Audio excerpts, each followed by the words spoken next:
I got her pregnant, so fill out the divorce paper and get out quickly. You're just a mere housekeeper. I'll pay you compensation, so disappear. I was betrayed by my best friend and my husband on my birthday. But it's so pitiful that they don't know anything. I hope both my deceitful best friend and my husband, who treated me like a convenient housekeeper, suffer together. Good morning, breakfast is ready. Oh. Laban, my husband, gave a short reply and sat at the dining table. I continued to walk around, preparing for my husband's departure for work this morning. I'm Jane, 25 years old, and I work from home. I used to work for a big company right after graduating, but I quit 2 years ago when I married Laban, who was also my colleague. I'm off. Take care. I washed the breakfast dishes for my husband and then started working myself. Working from home inevitably pays less than when I had a job at a company, but recently things have finally started to fall into place. Laban is resourceful and well-liked by clients, and he was one of the rising stars among our peers.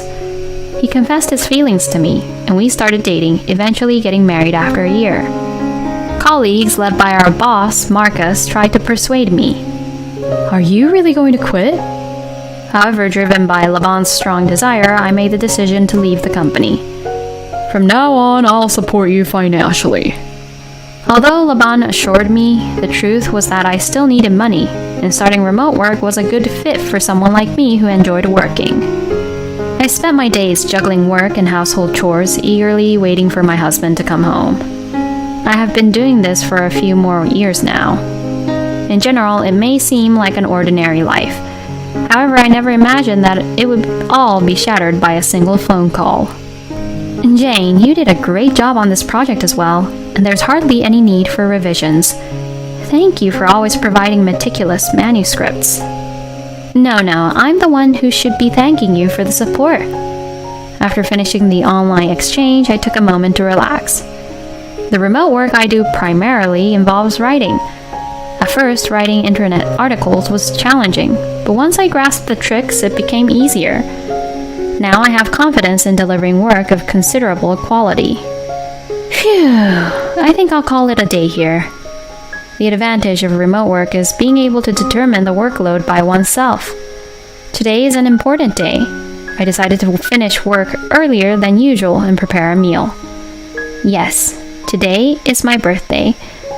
I briefly considered going out to eat somewhere special, but I didn't want to spend too extravagantly, so I decided to celebrate modestly at home. A slightly more luxurious meal than usual and a cake bought from the local bakery. My husband has a company dinner tonight as well. He won't be back until after 9 o'clock, so I plan to relax until then.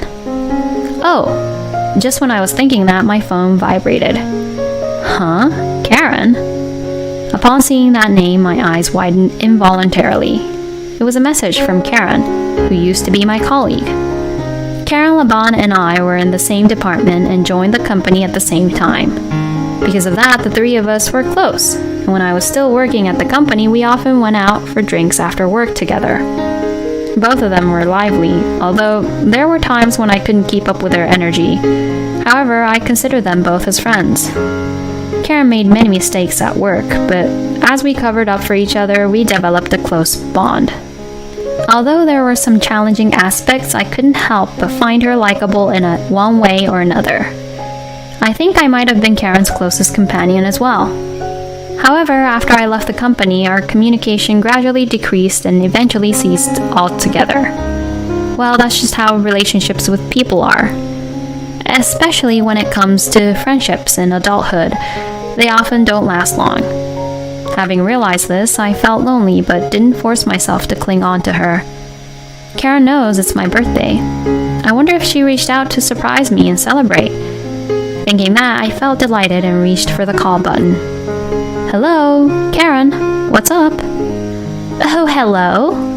Hearing Karen's voice after a long time felt nostalgic. Listening to her voice reminded me of the time when we used to work together. Although the desire to return to those days had faded, there was still a sense of nostalgia. Jane, it's your birthday today, right? That's why I contacted you as a surprise. I thought so. I smiled instinctively as my prediction came true. However, at that moment, I didn't realize the sinister smile that Karen had on her face over this phone. The words she uttered next almost made me drop my smartphone. I'm with Laban right now. Huh? Laban was with her. Of course, since both of them worked at the same company, it was natural for such a situation to arise. However, I couldn't understand why she would go out of her way to tell me this over the phone. What do you mean? Is something wrong with Laban? Laban is doing fine. Then why would you say something like that?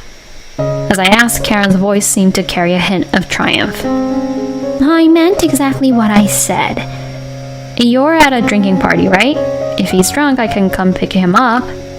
It's not a drinking party. It wasn't a drinking party. I became even more puzzled by those words.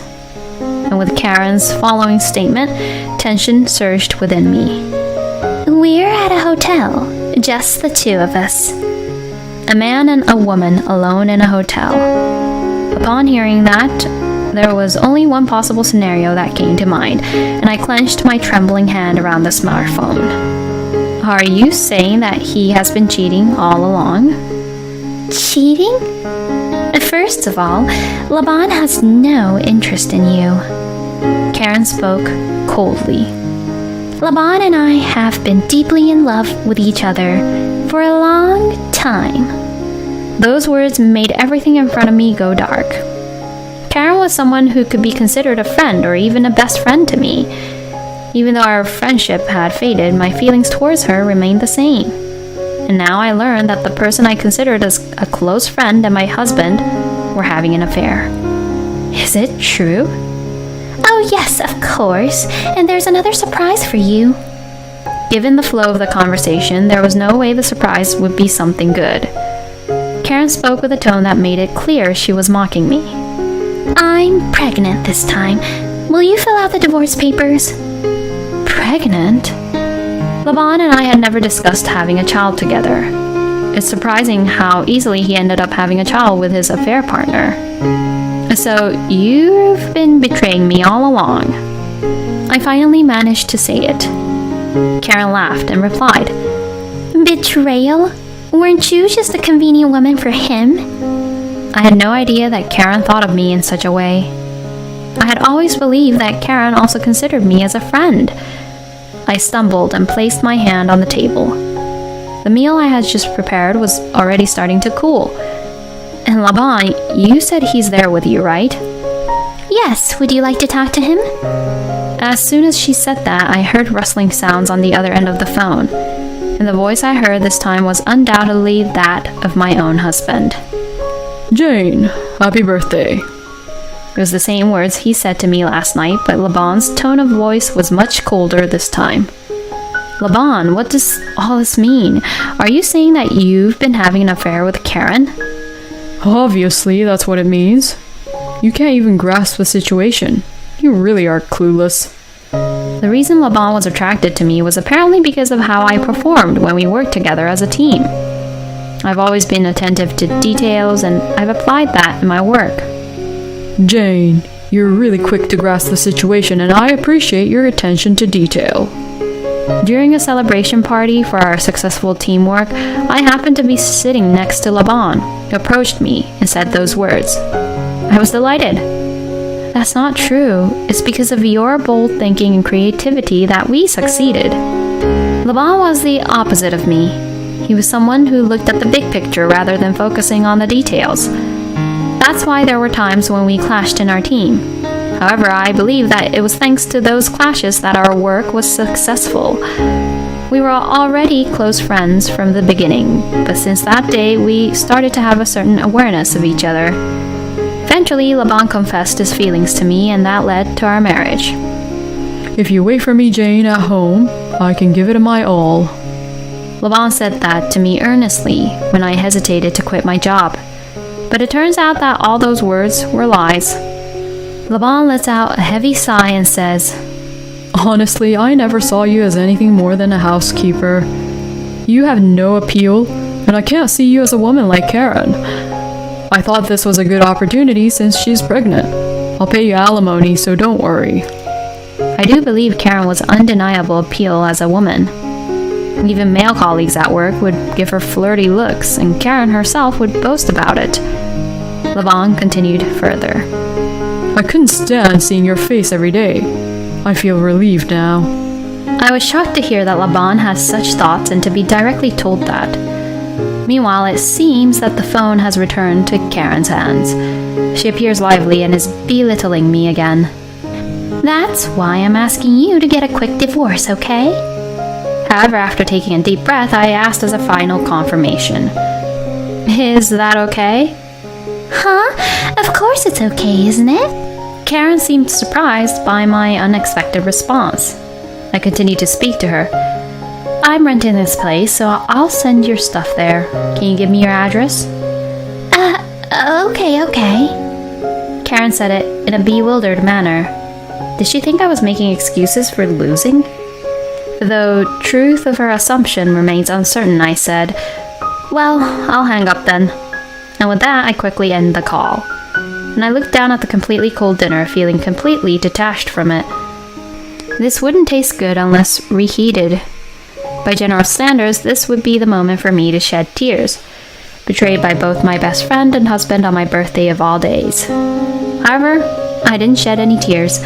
Instead, I muttered under my breath, I hope both of them become miserable.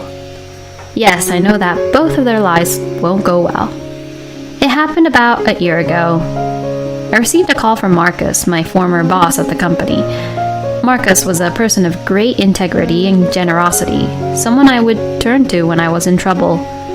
He had taken care of me since I was a rookie. Even when I left the company, he expressed deep regret. With nervousness, I answered the call from him. It's been a while. Is there something you wanted to talk about? Upon hearing that, Marcus replied in a serious tone. I want to meet and talk to you about something, he said. Since I have a job with flexible hours, I arranged a meeting day that suited Marcus's schedule. It's been a while, Jane. Yes, it has. So, what brings you here today? We met at a quiet cafe. We ordered drinks for now, and I asked him. Marcus let out a sigh in response. He seemed deeply troubled by something. Actually, it's about Laban. Something about my husband? Could it be that he did something wrong at work? Laban seemed normal as usual, but I started to feel anxious. However, Marcus shook his head and said, It's not about something at work. And then with determination he spoke. Actually, the other day I saw Laban entering a hotel with another woman in the downtown area. And at company gatherings, he has been saying negative things about you. What? I was shocked by Marcus's words. Laban had been attending more company gatherings during this time, and he would often come home late. However, he never showed any hint of such behavior. But Marcus was not the kind of person to make up such lies. I knew that he was opening up to me like this because he cared about me. Still, there was a part of me that didn't want to believe it.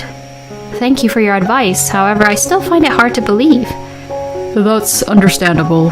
I just thought it would be better to let you know before you get hurt any further. It might be worth being a little more observant of his actions. Gratefully accepting Marcus's advice, we parted ways that way. And since then, I tried to gather evidence of Laban's infidelity. To my surprise, it kept pouring out. Knowing how to unlock his smartphone, I would sneak a peek while Laban was asleep. There, I discovered exchanges of messages with various women. I captured all of it in photos. Afterward, I began to track Laban's movements on weekends. As a result, I witnessed him entering hotels with women multiple times. Working on weekends is so tiresome. He would often complain about it, but that was mostly a lie. In reality, he was engaged in his affairs. Of course, I captured that too, in photos. Thanks to that, I now had dozens of pieces of evidence in the form of photos and videos, which would undoubtedly ensure my victory in court. Finding out that Laban was cheating was honestly heartbreaking and infuriating, but more than anything, I felt a strong sense of disbelief. If he had only cheated with one woman, I might have thought he was just being fickle. But with his indiscriminate actions, it seemed like his brain was controlled solely by his lower desires. At that point, my feelings for him had completely cooled off.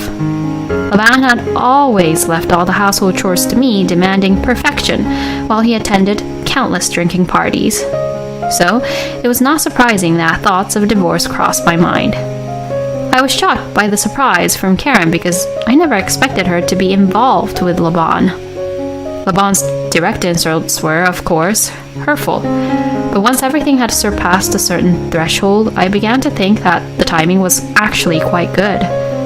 It seemed like a great opportunity to declutter my life from these two individuals who were no longer needed.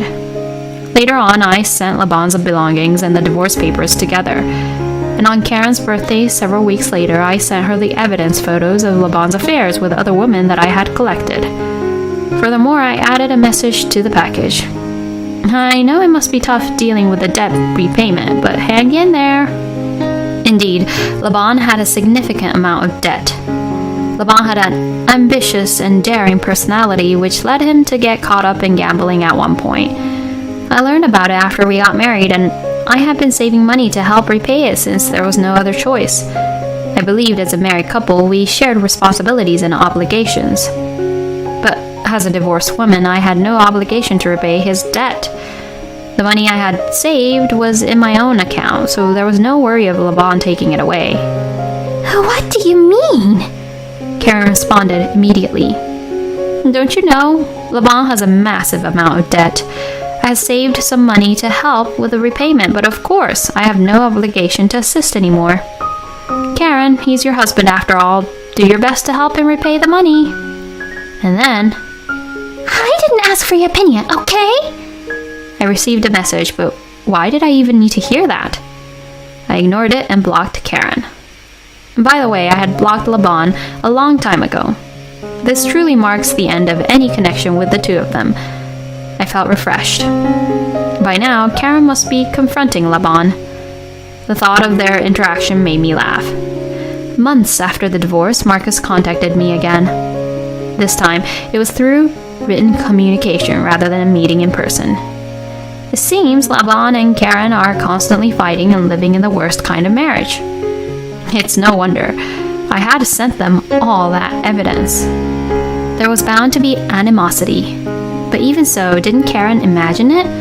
That Laban was not only cheating on me, but also engaging in such activities with other women? No, she probably didn't imagine it. She must have believed she was special, the only one. I heard that Karen is being demoted now.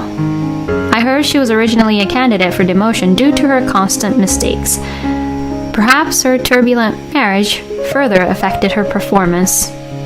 In addition to the delay in repaying the money he wasted on gambling, it seems that Laban's situation is also deteriorating. There have been increasing complaints from business partners as well. I heard later that Karen's family used to be wealthy. Knowing Karen, she probably told Laban about her family's affluent background. And Laban, thinking he found a way to repay his debts, cleverly took advantage of it. But now they are living in a modest household. There's no doubt that they have no room to spare for repaying Laban's debt. Moreover, with Karen being demoted, her salary is likely to decrease. The future looks bleak for both of them. Karen has always had a penchant for buying luxury brands and has been living a lifestyle that doesn't match her salary from the beginning. In a way, they might be a well-matched couple. They asked me to give them your contact information, but I declined. Marcus said that, and I expressed my gratitude. I want nothing to do with them ever again. I have no desire to forgive them or even see them, regardless of how much they try to approach me now. If those two end up in ruin, it's not my concern. As for me, my remote work is going smoothly and I have enough income to support myself. In addition to the savings I have set aside for repaying Laban's debt, I received ample compensation. It's almost laughable how easily Laban agreed to pay the compensation. It was likely meant to come out of Karen's money. Reflecting on it is truly absurd. Laban borrowed money from questionable sources and the debt appears to be increasing day by day. A man who always relies on others must be feeling quite anxious right now.